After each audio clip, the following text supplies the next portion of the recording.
Bienvenue dans cette vidéo de présentation des nouveautés de Bonita 7.10. Dans cette vidéo, nous allons voir comment on peut installer un serveur Bonita édition entreprise à l'aide de la nouvelle image Docker officielle disponible depuis la 7.10.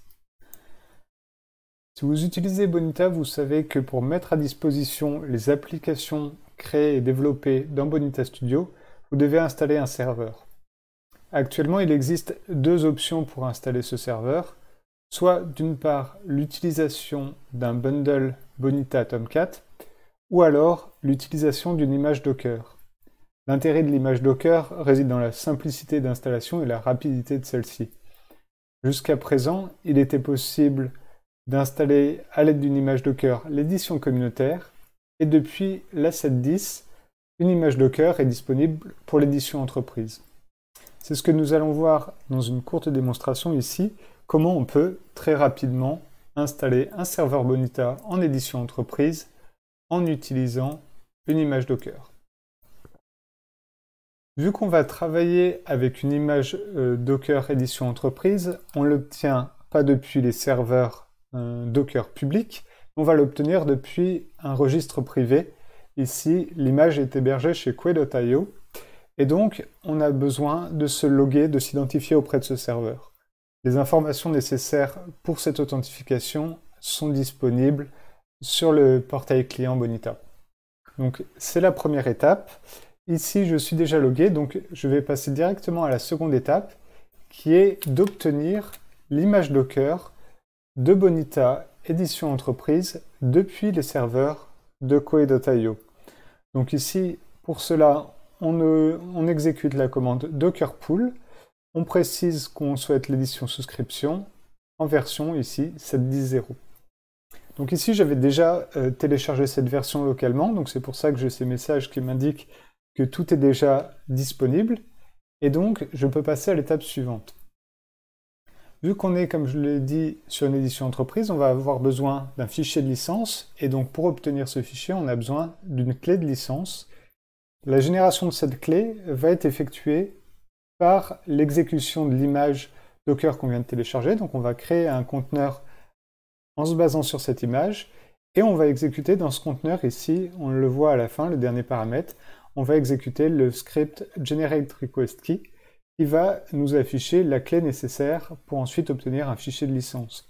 Donc j'exécute ce container, je précise le type de licence que je souhaite et ici à la fin, on voit l'information sur la clé de licence nécessaire pour obtenir un fichier de licence.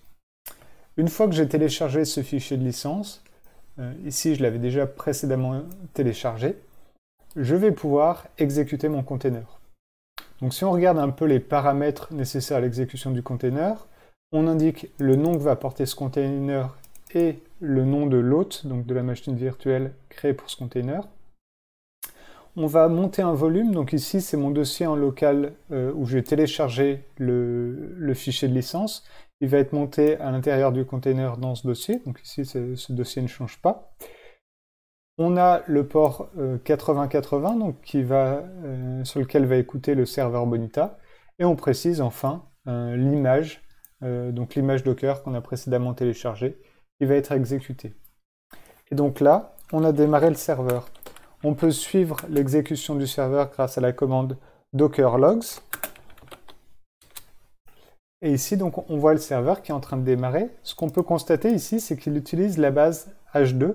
Donc, par défaut, on est sur cette base de type système de fichiers, donc qui est plutôt une base qu'on va réserver aux tests, donc à des fins de test. On verra juste après comment on peut aussi très facilement mettre en place une image Docker qui s'appuie également sur PostgreSQL plutôt que H2 pour l'exécution du serveur. Donc notre serveur est démarré et en fait maintenant si on essaie de se connecter en local, donc sur l'adresse localhost sur le port 8080, on va voir qu'on peut se connecter avec l'utilisateur, l'administrateur technique, avec les identifiants install par défaut. Et donc là on a pour le moment un serveur qui est vide, qui est initialisé mais qui est vide, on a les tables, etc. qui sont créées, mais pas d'utilisateurs actuellement. Et donc on va pouvoir commencer à créer ses utilisateurs, ses groupes, déployer ses applications. Donc comme je le disais, ici on est sur un serveur qui utilise la base H2 et on va voir comment très rapidement on peut également mettre en place un serveur qui s'appuie sur une base de données PostgreSQL. Donc déjà je stoppe le serveur H2 et pour la base de données PostgreSQL, je vais également en fait m'appuyer sur un container. Donc je vais exécuter le container avec une image PostgreSQL officielle. Ici, c'est ce qu'on voit là. Le seul réglage un peu particulier ici, c'est l'activation des transactions. Vu que le moteur Bonita s'appuie sur les transactions en base de données, on fournit un paramètre de configuration supplémentaire. Et donc ici, j'ai une base de données qui est démarrée, un container Postgres. Ensuite, je vais exécuter le container Bonita. Comme précédemment, je suis avec les mêmes paramètres. J'ai simplement un paramètre supplémentaire ici qui est rajouté. C'est le paramètre pour connecter mon container Bonita au container Postgres. Donc là, je démarre ce container. De la même manière que précédemment, je peux suivre les logs liés à l'exécution de ce container. Je vais mettre les paramètres dans le bon ordre ici.